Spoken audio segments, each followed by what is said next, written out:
दोषपूर्ण आवास व्यवस्था के दुष्परिणाम। इविल्स ऑफ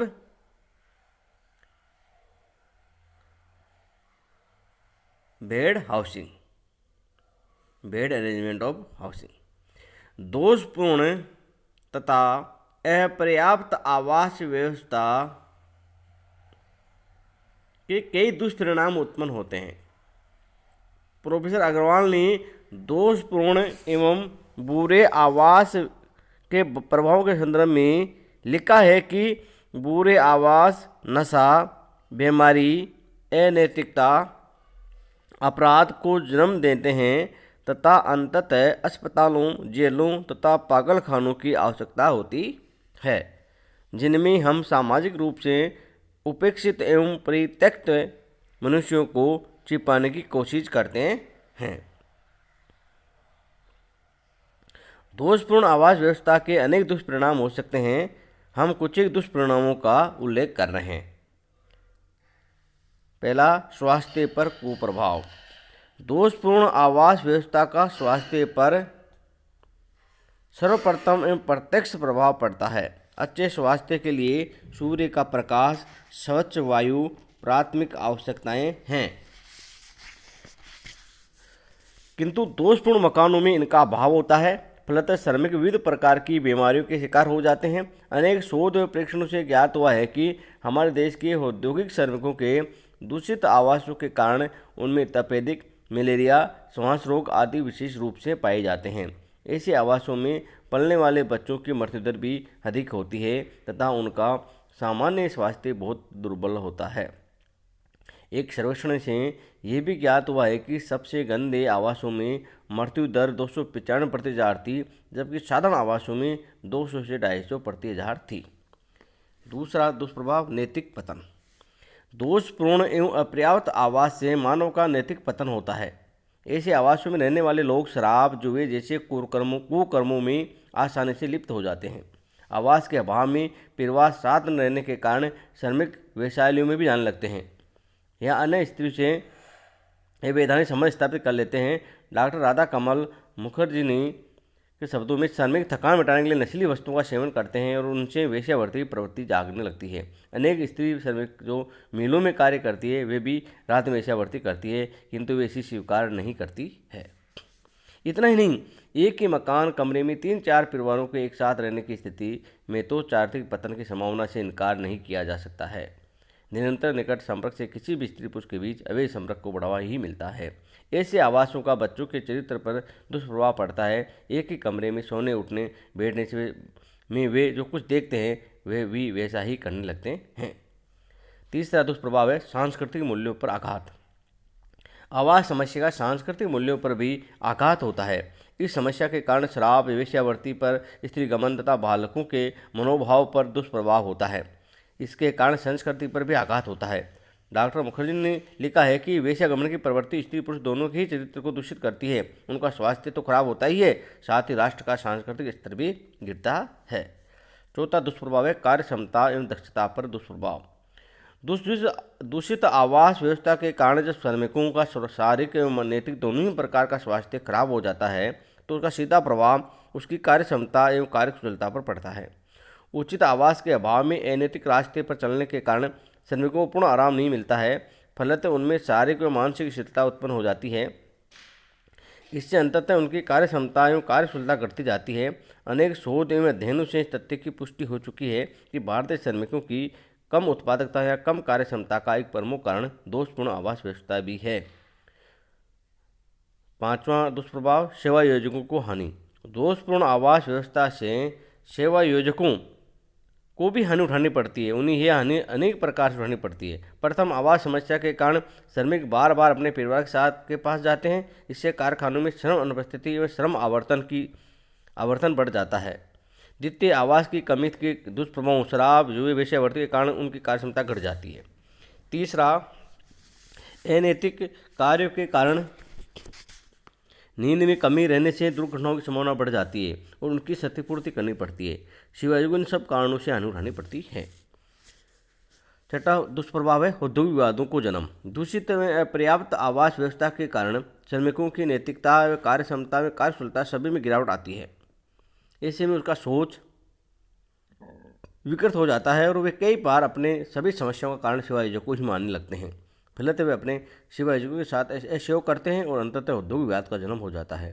फलतः हड़ताल में तालाबंदी तक की स्थिति उत्पन्न हो जाती है। सातवां, राष्ट्रीय हानि। दूषित पर्याप्त आवास से राष्ट्रीय हानि भी होती है। जब श्रमिक का नैतिक पतन होता है तो उसकी कार्य क्षमता में कार्यकुशलता में कमी आती है। औद्योगिक विवादों में से उत्पादन घटता है तो संपूर्ण राष्ट्र के दुष्परिणामों से कैसे बच सकता है। इतना ही राष्ट्र को इनकी पुनर्स्थापना करने अर्थात श्रमिकों का नैतिक उत्थान करने एवं कार्य क्षमता में सुधार के लिए भारी व्यय भी करना पड़ता है। इस प्रकार स्पष्ट है कि दूषित औद्योगिक आवास श्रमिकों, सेवायोजकों, समाज और राष्ट्र के लिए सभी के लिए घातक प्रभाव उत्पन्न करता है। अतः इसमें सुधार के लिए निरंतर प्रयास करने चाहिए। किसी ने ठीक ही कहा है कि खराब आवास व्यवस्था संपूर्ण कुचक्र का एक अंग है। इसके दूसरे अंग है नशा, गरीबी, गंदगी, अज्ञानता। बुरी आवास व्यवस्था श्रृंखला की एक कड़ी है जिसे आसानी से एवं स्थायी लाभों के साथ जोड़ा जा सकता है। अतः ये भी सभी कड़ी से अधिक महत्वपूर्ण है जिस पर समाज सुधार को ध्यान देना चाहिए। आवास समस्या के समाधान के लिए किए गए उपाय। Efforts made to solve housing problem. संविधान की 7वीं अनुसूची में विनिर्दिष्ट मामलों में आवास मूल रूप से राज्य सूची का विषय है, किंतु आवास विकास के लिए केंद्र सरकार भी विभिन्न प्रकार से प्रयास करती रही है। इसके अतिरिक्त सहकारी, अर्ध सरकारी एवं गैर सरकारी संगठन भी इस दिशा में प्रयास करते रहे हैं। आवास समस्या के समाधान के लिए किए जा रहे विविध प्रयासों का हम कुछ शीर्षकों से स्पष्ट करने का प्रयास कर रहे हैं। पहला है पंचवर्षीय योजनाओं में आवास विकास पर विशेष ध्यान। Special attention to housing development in 5 years plan. स्वतंत्रता प्राप्ति के बाद देश के विकास के लिए पंचवर्षीय योजनाओं का निर्माण किया जाने लगा। सन 1951 में प्रथम पंचवर्षीय योजना बनी जिसमें केंद्र सरकार ने एक समन्वित विकास योजना प्रस्तुत की। इसी राष्ट्रीय समाज कल्याण योजना के नाम से जाना जाता है। इस योजना के अधीन निम्न आय वर्ग के लोगों, कारखाना श्रमिकों के लिए आवास योजना बनाई गई। इस योजना में सार्वजनिक क्षेत्र द्वारा 250 करोड़ रुपये आवास कार्य में निवेश किए गए, जो कुल योजना निवेश का लगभग 3.4% था। द्वितीय पंचवर्षीय योजना में भी केंद्रीय बस्ती उन्मूलन एवं सुधार योजना विशेष ध्यान दिया गया और इसी योजना से जीवन बीमा निगम ने भी मध्यम आय वर्ग के लोगों को ऋण देने की योजना भी बनाई। इस योजना में सार्वजनिक क्षेत्र के 300 करोड़ रुपए का निवेश किया गया। तृतीय पंचवर्षीय योजना में भी द्वितीय योजना के कार्यक्रमों को जारी रखा गया, जिनमें सार्वजनिक क्षेत्र द्वारा 425 करोड़ रुपए का निवेश किया गया। चौथी योजना में सामाजिक आवास परियोजनाओं जैसे कारखाना श्रमिकों को आवास उपलब्ध करने, गंदी बस्ती उन्मूलन, आवास सुधार, निम्न तथा मध्यम वर्ग के लिए आवास उपलब्ध करने की योजनाओं को प्रारंभ किया गया। बागान श्रम आवास योजना तथा नगरीय श्रम आवास योजना के लिए भी धन उपलब्ध किया गया। इस योजना में सार्वजनिक क्षेत्र के 600 करोड़ रुपये का निवेश किया गया। पांचवी योजना के अंतर्गत भूमिहीन श्रमिकों को ग्रामीण क्षेत्रों में मकानों के लिए भूमि उपलब्ध कराने की योजना बनाई गई तथा पुरानी योजना भी हिसाब से चलती रही। इस योजना से सार्वजनिक क्षेत्र का 1,044 करोड़ रुपये व्यय हुआ। छठी योजना में प्रयास किया गया कि निम्न तथा मध्यम वर्ग के मकानों की लागत उनकी पूंछ में रहे तथा वे उन्हें खरीद सके। इसी योजना के अंतर्गत सब वित्त पोषित मकानों के निर्माण योजना भी प्रारंभ की गई। इस योजना में सार्वजनिक क्षेत्र द्वारा कुल 1,491 करोड़ रुपये का निवेश किया गया। शादी योजना में 2,458 करोड़ रुपये का निवेश सार्वजनिक क्षेत्र में किया गया। इस योजना काल में सरकार ने पहली बार आवासों के न्यूनतम प्रमाण निर्धारित किए गए। इन्हीं के विकास की प्राथमिकता लक्ष्य निर्धारित किए गए और वर्तमान में भी सरकार सब्सिडी देती है। 2,60,000 रुपये की सब्सिडी देती है जिस आधार पर निर्माण मकान लेने वालों को। आठवीं योजना में भी प्रयास किए गए। दूसरा है राष्ट्रीय आवास नीति का निर्माण, formation of national housing policy. Bharat सरकार ने सन 1988 में प्रथम औपचारिक आवास नीति की घोषणा की। 4 वर्ष बाद ही सन 1992 में नवीन नीति का निर्माण किया गया। इस नीति के उद्देश्यों में आवास विहीनों को आवास उपलब्ध करना, आवास के लिए उपयुक्त तकनीकी वातावरण का विकास करना, आवास की आधारभूत सुविधाओं का विस्तार करना, गरीबों के आवास में सुधार के लिए पहल करना तथा उन्हें वित्तीय सहायता देना, आवास में विनियोग को बढ़ावा देना आदि प्रमुख है। इस नीति के निर्माण से देश में आवास विकास, सुधार, विस्तार को नियोजित रूप से बढ़ावा मिल रहा है। आवास वित्तीय संस्थाओं की स्थापना, establishment of housing finance institution. आवास वित्त उपलब्ध करने के लिए देश में कुछ बड़ी आवास वित्तीय संस्थाओं की स्थापना की गई है, जिनमें हडको तथा राष्ट्रीय आवास बैंक का नाम विशेष रूप से उल्लेखनीय है। हडको का पूरा नाम है आवास तथा शहरी विकास निगम, यानी housing and urban development corporation, HUDCO, housing urban development corporation. इसकी स्थापना 1970 में की गई थी।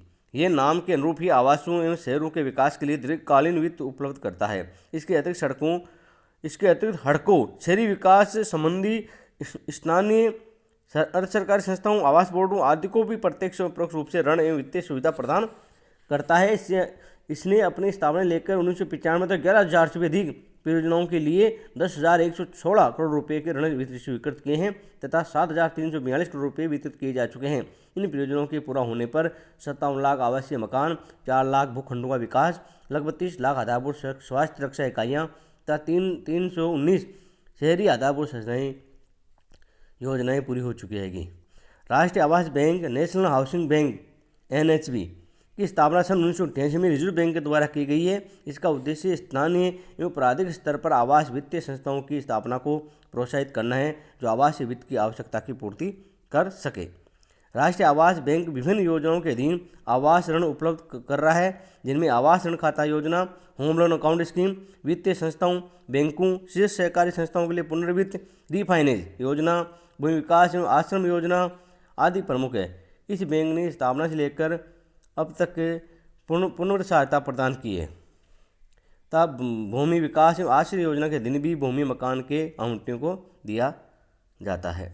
इन दोनों बड़ी संस्थाओं के अतिरिक्त देश में कई अन्य आवास वित्तीय कंपनियां भी स्थापित हुई, जिनमें HDFC limited, LIC housing finance limited, GIC housing finance limited, Canara bank, Punjab national bank, state bank आदि की आवास वित्त कंपनियां, लोग housing finance limited, Duggar housing finance आदि क्षेत्र की कंपनियां प्रमुख है। ये कंपनियां आवास वित्त उपलब्ध कर आवास समस्या के समाधान में महत्वपूर्ण रूप से योगदान दे रही है। LIC की बीमा पॉलिसी धारकों के लिए कुछ विशेष प्रकार की बीमा पत्रों पर आवास ऋण उपलब्ध करती है। निर्माण संस्थाओं की स्थापना।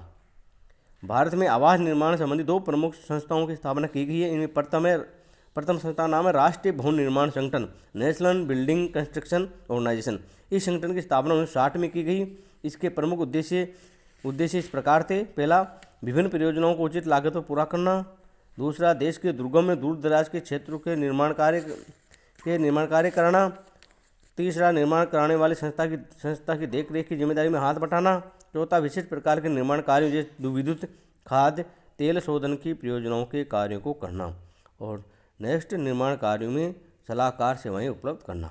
दूसरा बड़ा संगठन हिंदुस्तान प्रीफेब लिमिटेड, जिसकी स्थापना 1995 में की गई थी। ये कंपनी कंक्रीट के विद्युत खंभों, रेलवे स्लीपरों, प्रीकास्ट पुलों का निर्माण करती है। कंपनी लकड़ी को जोड़ने वाले सामान जैसे दरवाजे, खिड़कियां आदि के कार्य भी करती है। इस प्रकार के संगठनों से भी आवास समस्या के समाधान में काफ़ी मदद मिल रही है। आवास बोर्डों की स्थापना। भारत में स्वतंत्रता प्राप्ति के बाद से विभिन्न प्रदेशों राज्यों में आवास बोर्डों की स्थापना की जाती रही है। सन 1948 में बम्बई में इसे बोर्ड की स्थापना हुई, जो आज मध्य प्रदेश, उत्तर प्रदेश, आंध्र प्रदेश, कर्नाटक, आसाम, पंजाब, राजस्थान सहित कई राज्यों में आवासन बोर्ड कार्यरत है। इन बोर्डों का गठन एक स्वायत्त संस्था के रूप में संबंधित राज्य सरकार द्वारा किया गया है। ये बोर्ड अपने अपने राज्य में भूखंड अभावित करने, उनको विकसित करने, उन पर रिहायशी मकानों का निर्माण कर जनता के विभिन्न वर्गों को उपलब्ध करने का कार्य करते हैं। मकान एक मुश्त भुगतान पर या किराए क्रय पद्धति से बेचे जाते हैं।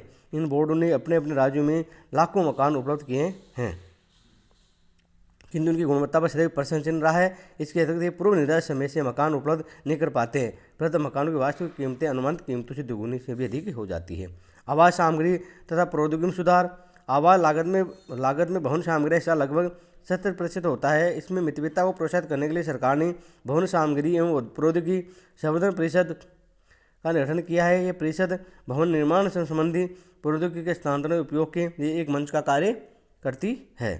यह परिषद बड़े पैमाने पर नवीनतम भवन सामग्री के वाणिज्यिक उत्पादन को प्रोत्साहित भी करती है। इस परिषद ने राख तथा अन्य बचे खुचे पदार्थों से भवन निर्माण सामग्री बनाने में महत्वपूर्ण भूमिका निभाई है।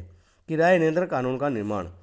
किराएदारों तथा मकान मालिकों की विभिन्न समस्याओं दूर करने एवं उनके आपसी विवादों के निपटारे के लिए एक किराया नियंत्रण कानून बनाया गया है। इसी प्रकार सहकारी आवास समितियों, निजी क्षेत्र के आवास निर्माताओं तथा आवास क्रेताओं के बीच सौदों के नियमन के लिए भी एक कानून बनाया गया है। राज्यों को अपने राज्य में किराए अधिग्रहणों के गठन का अधिकार देने के लिए संविधान में आवश्यक संशोधन भी किया गया है। इससे मकानों किराए पर देने, खाली कराने आदि में कठिनाइयाँ कम होगी और मकान मालिक अपने मकानों को बिना किसी भय के किराए पर दे सकेंगे। फलतः इनसे भी आवास समस्या के समाधान में मदद मिलेगी। नेक्स्ट है शहरी भूमि अधिकतम सीमा नियमन अधिनियम का निर्माण में संशोधन। भारत सरकार ने सन 1970 में शहरी भूमि सीमा नियमन अधिनियम पारित किया था।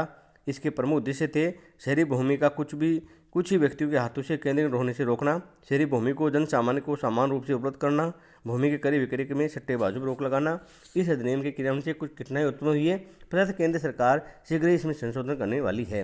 इन अधिनियम के लागू होने से 2 लाख हेक्टेयर से भी अधिक शहरी भूमि सरकार अधिकृत कर सकेगी, जिससे आवास समस्या समाधान में आसानी होगी। राष्ट्रीय सहकारी आवास परिसंघ का गठन, construction of the national cooperative housing federation. हमारे देश में राष्ट्रीय सहकारी आवास परिसंघ है। राज्य स्तर की 25 में से 23 आवास सहकारी समितियां इसके सदस्य हैं। ये परिसंघ इन समितियों का आवास निर्माण में मार्गदर्शन और नेतृत्व करता है। शहरी विकास मंत्रालय इस परिसंघ को वित्तीय सहायता प्रदान करता है। राज्य स्तर की सहकारी आवास समितियों ने आवास निर्माण में महत्वपूर्ण योगदान दिया है। सहकारी समितियां जीवन बीमा निगम, राष्ट्रीय आवास बैंक, हडको तथा अन्य वित्तीय संस्थाओं बैंकों से ऋण प्राप्त करती है। केंद्र सरकार कर्मचारी कल्याण आवास संगठन की स्थापना।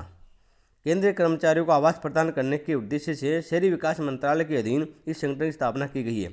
ये संगठन एक समिति के रूप में सन 1990 में पंजीकृत करवाया गया है। केंद्र सरकार ने इसको पूंजी हेतु 17 करोड़ रुपये दिया है। इस संगठन ने अब तक न्यू मुंबई, कलकत्ता, लखनऊ, पंचकुला, चंडीगढ़ आदि शहरों में भूमि अधिकृत कर ली है। न्यू मुंबई, कलकत्ता, मद्रास, नोएडा, उत्तर प्रदेश में आवास योजनाओं की घोषणा भी कर दी गई है। आवास योजनाओं निर्माण एवं क्रियान्वयन। सरकार आवास विकास, सुधार एवं विस्तार हेतु नई योजनाओं का संचालन कर रही है। सामाजिक आवास योजना जो निम्नलिखित वर्गों के लिए संचालित की जाती है। आर्थिक रूप से कमजोर वर्गों के लिए योजना, कम आय के लोगों के लिए योजना, मध्यम आय वर्ग के लोगों के लिए योजना, राज्य सरकार के कर्मचारियों के लिए किराया योजना, जिसके अधीन राज्य सरकार के कर्मचारियों को किराए पर आवास प्रदान किए जाते हैं। इन योजनाओं का संचालन राज्य सरकार द्वारा किया जाता है। इसमें अनुदान हेतु राज्य सरकार द्वारा बजट में प्रावधान किया जाता है। इनके लिए हडको, जीवन बीमा निगम तथा अन्य वित्तीय संस्थाओं द्वारा ऋण भी दिया जाता है। शहरी रोजगार वाली आवास सुधार योजना, जिसे नेहरू रोजगार योजना के अधीन सन 1989 में प्रारंभ कर दिया गया था। इस योजना के अधीन आवास सुधार हेतु प्रति आवास मालिक को 1000 रुपये का अनुदान दिया जाता है। इसका उद्देश्य गरीबों को रोजगार प्रदान करना तथा आवास में सुधार में योगदान देना है। रैन बसेरा योजना है, जो फुटपाथ पर रहने वाले लोगों को रात में आश्रय देने के लिए बनाई गई है। इसे केंद्र और राज्य सरकार के अनुदान से संचालित किया जाता है। बुनकरों में बीड़ी मजदूरों के लिए योजना है, जिसमें केंद्रीय श्रम मंत्रालय द्वारा सहायता में अनुदान दिया जाता है तथा हडको द्वारा ऋण भी प्रदान किया जाता है।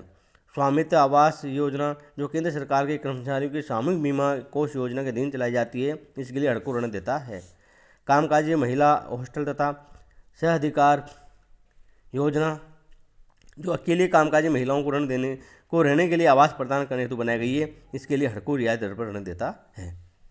स्थल में सुविधा उत्थान योजना, जो विश्व बैंक की सहायता तथा अन्य वित्तीय संस्थाओं से ऋण प्राप्त करके संचालित की जाती है। इस योजना के द्वारा आवास हेतु स्थलों का विकास तथा गटर लाइनों, गंदी बस्तियों आदि का सुधार किया जाता है।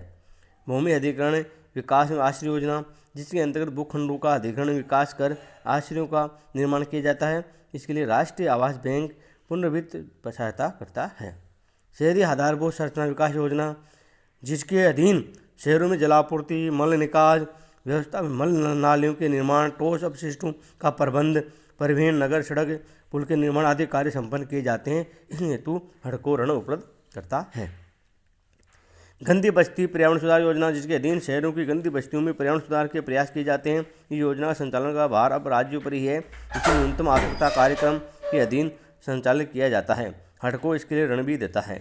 आवास सुधार तथा मरम्मत योजना, जिसके अधीन विद्यमान आवासों में सुधार एवं मरम्मत के उपाय किए जाते हैं। इसके लिए राज्य सरकार अनुदान भी देती है। हडको इसके लिए ऋण भी देता है। कर्मचारी किराए आवास योजना, इसके अधीन आवास बनाए जाते हैं तथा उन्हें कर्मचारियों को किराए पर उपलब्ध किया जाता है। इस योजना का लाभ केंद्रीय में राज्य सरकार, स्वयं संस्थाएं, राज्य के उपक्रम, निजी क्षेत्र की संस्थाओं आदि सभी के कर्मचारियों को मिलता है। निर्धनों के लिए शहरी बुनियादी सुविधा योजना, जिसमें शहर जो शहरों का इसका उद्देश्य है तंग बस्ती में रहन सहन के स्तर को सुधारना। इंदिरा आवास योजना, जिसके अधीन केंद्र सरकार अनुसूचित जाति के लोगों में से सबसे लोगों को आवास आवंटित करती है। कुछ दशकों में गैर अनुसूचित जाति के लोगों को भी इस योजना में आवास को लाभ मिल सकता है। इसी अब जवाहरलाल नेहरू योजना के अधीन संचालित किया जाता है। महाशहर या मेगा शहर विकास योजना, राज्य सरकारों के नियंत्रण मांग तथा राष्ट्रीय शहरीकरण आयोग की अनुशंसाओं के अनुरूप 40 लाख से अधिक की आबादी वाले महाशहरों में बुनियादी सुविधाओं के विकास की योजना बनाई गई है। इसी महाशहर विकास योजना या मेगा सिटी योजना नाम से जाना जाता है। ये योजना केंद्र सरकार ने वर्ष 1993-94 से प्रारंभ की है। ये योजना की प्रमुख विशेषताएं ये थी। ये योजना सर्वप्रथम 5 नगरों मुंबई, कोलकाता, चेन्नई, बेंगलोर और हैदराबाद में लागू होगी। इस योजना का केंद्र सरकार के शहरी विकास मंत्रालय के माध्यम से किया जाएगा। इसके लिए आवश्यक धनराशि राज्य किसी निर्दिष्ट संस्था के माध्यम से उपलब्ध कराई जाएगी। परियोजना लागत की राशि केंद्र सरकार और संबंधित राज्य सरकार के बराबर अनुपात में 25 के अनुपात 25% संस्था को देगी। शेष आधी राशि 50% सार्वजनिक वित्तीय संस्थाओं या पूंजी बाजार से ऋण के रूप में जुटाई जाएगी। ऋण समय यह निर्दिष्ट संस्था या परियोजना का क्रियान्वयन करने वाली संस्था को ले सकेगी। ये संस्थान शहर के बुनियादी ढांचे संबंधी आवश्यकताओं के लिए वित्त उपलब्ध करेगा। दूसरे शब्दों में संस्थान शहर में जल आपूर्ति, जल निकासी, स्वच्छता, नगर परिवहन, भूमि विकास, गंदगी निवारण, कूड़ा करकट प्रबंधन जैसे बुनियादी कार्यों करने के लिए आवश्यक धन उपलब्ध करेगा। ये संस्थान शिक्षा, स्वास्थ्य, विद्युत, त्वरित परिवहन योजना के लिए धन उपलब्ध नहीं कराएगा। इस योजना के अधीन 3 प्रकार की परियोजनाएं होगी। बुनियादी सुविधाओं की परियोजनाएं जिनमें लाभ की संभावना न्यूनतम हो, ऐसी परियोजनाएं जिनकी सेवाओं का उपयोग करने वालों से कुछ शुल्क वसूल किया जा सकता हो, और तीसरी ऐसी परियोजनाएं जिनके लाभ मिलने की संभावना हो। निर्धारित संस्था नोडल एजेंसी क्रियान्वयन संस्था को विभिन्न प्रकार की परियोजनाओं के लिए भिन्न भिन्न ब्याज दरों पर ऋण उपलब्ध करेगी। इसके अतिरिक्त कुल राशि में से अनुदान की राशि ऋणों का भी एक निर्धारित अनुपात होगा। इस प्रकार ये कुछ